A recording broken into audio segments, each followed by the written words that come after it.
I'd like to invite the Bishop forward to give us a short reflection.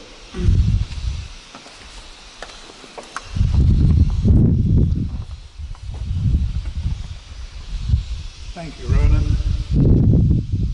Dear friends, the human voice is a remarkable and beautiful instrument, perhaps the most beautiful of them all, far exceeding in its capacity to lift our hearts than even a great organ or a full symphony orchestra.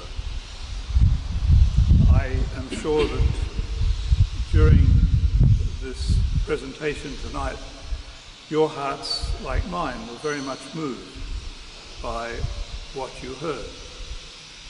And we, I think, are very charmed by a group of singers who can present with such clarity and beauty the music which represents the great Christian tradition.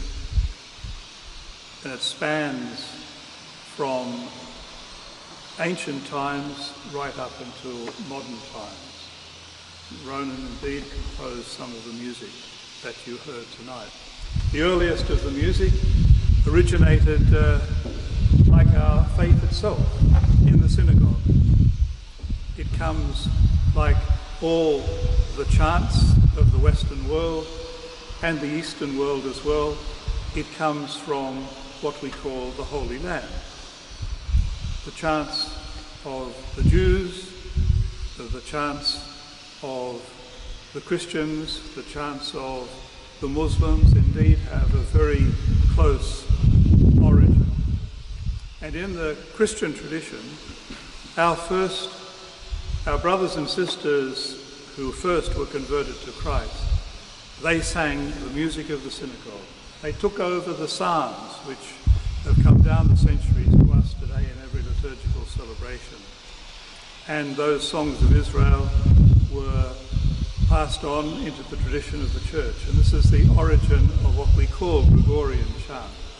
It was 5 centuries later that the great Pope, St. Gregory, brought it all together in a codex. He harmonized it all together for the church's liturgy and distributed it through all the feasts and seasons. So there's a direct continuity in that monophonic, single line music, which we call the chant. And then as time went on, the beautiful capacity of the human voice to weave not just one, but 2, 3, 4, 5 voices together in harmony. And how we've heard the beauty of that harmony this evening with just a small group. Our forebears in the faith in the terrible persecutions in England in the 16th century sang music which was written for 3 voices, 4 voices during Mass, as they hid away from those who were trying to discover the Catholics having the Mass. And this tradition of beauty in the human voice continued on and continues on today. And we are so delighted that a group such as those that have gathered here around Ronan Riley have continued this tradition. It's so fitting with everything else that is beautiful in our Catholic tradition. Our beautiful architecture, our beautiful furnishings, the excellence that's been put into everything to do with our offering to God.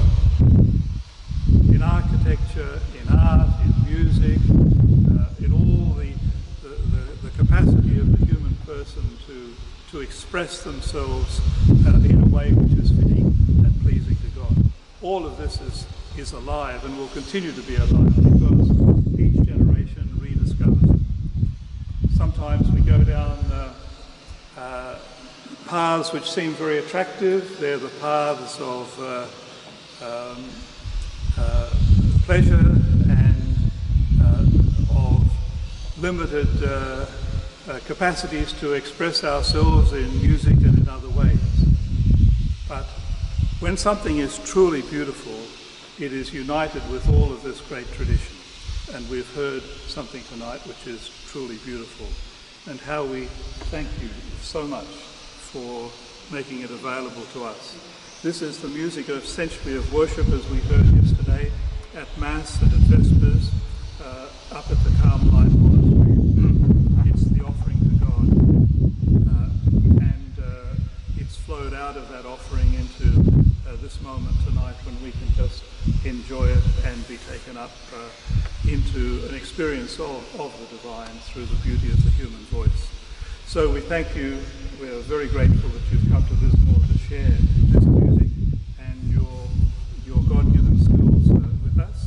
And we know that it's also recorded. Technology being what it is, it's recorded and you can enjoy it at home. And I know you've got a supply of CDs, which I expect will be sold out.